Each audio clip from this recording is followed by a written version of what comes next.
De retour sur le plateau de 72 Sports, il y avait de l'actu sportive évidemment ce week-end en Sarthe et beaucoup de courses à pied, vous allez le voir. On part tout de suite du côté de Chauméret-le-Gaudin avec le trail du Belvédère qui se tenait donc ce dimanche matin avec cette 12e et dernière édition de ce trail du Belvédère, donc du côté de Chauméret-le-Gaudin sur le long distance de 21 km, 72 inscrits sur la ligne de départ. Très vite un groupe de 5 qui va se détacher, un groupe qui va se disloquer avant que David Hédin décroche ses adversaires.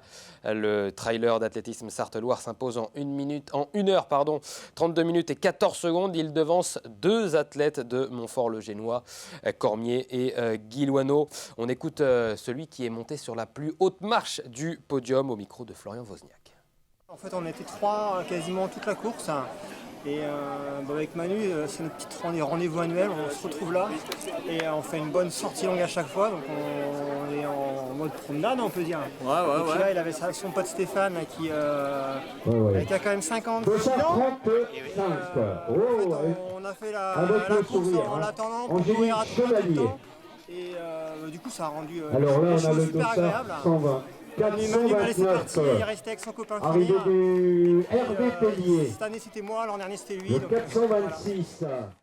Chez les dames, la victoire est revenue à Natacha Lacor, l'athlète du CE Renault Le Mans, qui termine les 21 km en 1 heure 46 minutes et 13 secondes. Victoire devant Inès de Pourteur et Émilie Baligan. La réaction de la grande gagnante du 21 km.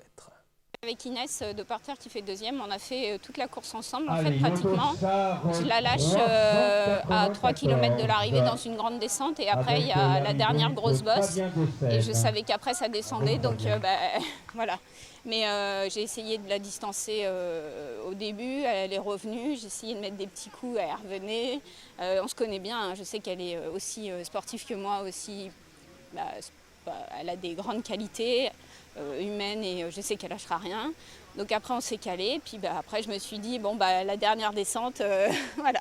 Mais j'aurais terminé deuxième, c'était pas grave non plus. Hein. Il y avait le 21 km, il y avait également le 11 km sur ce trail du Belvédère. Et c'est Charles Cotineau qui s'est imposé sur le 11 km chez les hommes. Il lève les bras, le coureur de Le Mans Triathlon, devance d'un peu moins d'une minute Vincent Morin et Simon Martins. Alors que chez les dames, sur ce 11 km, c'est Marion Rousseau qui l'emporte. Et on va écouter justement les deux vainqueurs. C'est un super parcours déjà. Hein. Alors il fait chaud mais il y a quand même pas mal de passages en sous-bois donc c'est super agréable. C'est un très bon parcours, c'est très bien dosé entre montée, descente, la relance, donc juste ce qu'il faut. En fait le truc c'est pas parti très vite. Et au 5e kilomètre je me dis allez il m'en reste 6. Je suis passé devant et j'ai imprimé le rythme et puis en descente j'ai plutôt des bons cuisseaux pour la descente. Donc il y avait des très belles descentes où je pense que j'ai fait la différence là-dessus. Ouais. Dès le premier kilomètre, on se sent Christophe Château. Et là c'est Didier Gassier du LMA 72 de 255. Il trois perd son ravitaux, temps. si je me souviens bien.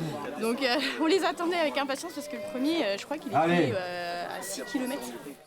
Allez, on part tout de suite du côté de Moncé-en-Blain. Se tenait également un bel événement de course à pied avec samedi et la 8e édition des 12 heures de course à pied. Donc 211 participants et 27 équipes au total, 4 à 7 athlètes par équipe. Départ donné à 8h30 et très vite on a vu une équipe qui s'est détachée, la Dream Foulée, composée de 7 athlètes. Ils ont fait la course en tête sur le circuit de 1 km.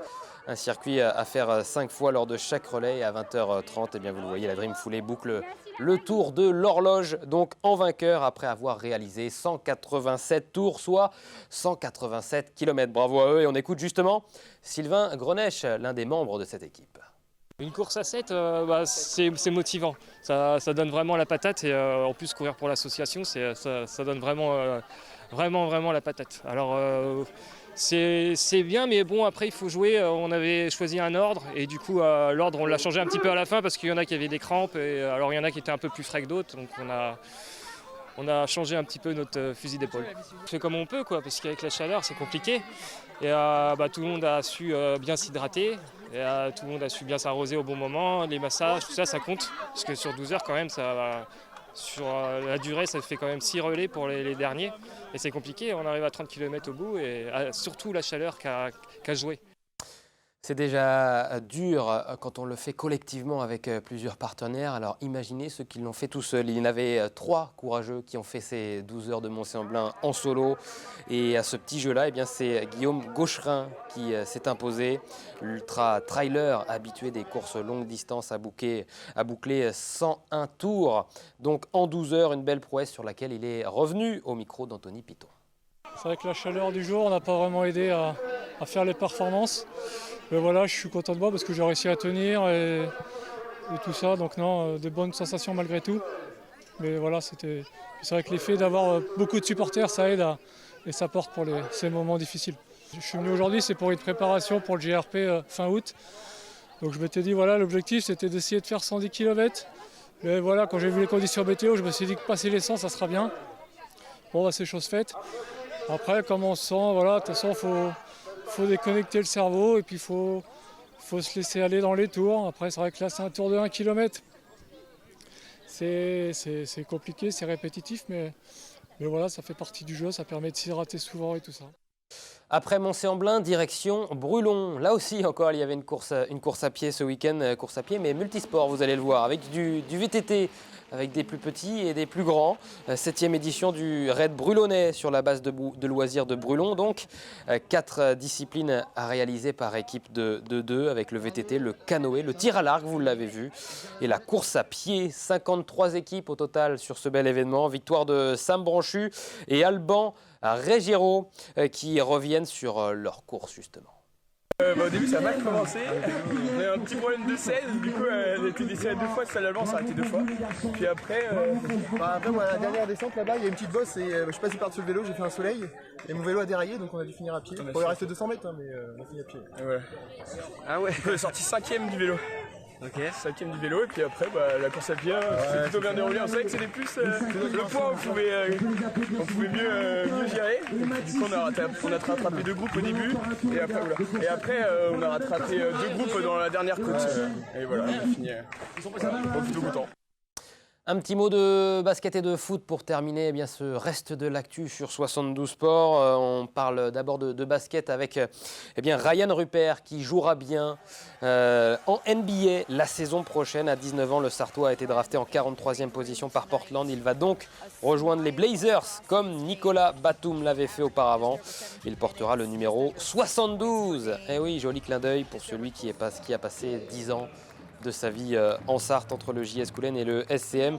Et lui, il va participer à la Summer League. Il s'agit de Matt Morgan. Le MSB a annoncé que son meneur participera donc au tournoi américain d'intersaison de la NBA avec les Los Angeles Clippers. Voilà pour le basket. À présent, le foot, on l'a appris il y a quelques heures, désormais quelques minutes plutôt, avec ce communiqué du Mans FC qui poursuit donc lui aussi son mercato. Après Mathieu Coutader, Johan Leméoté et Antoine Rabillard, 3 nouveaux joueurs viennent de signer.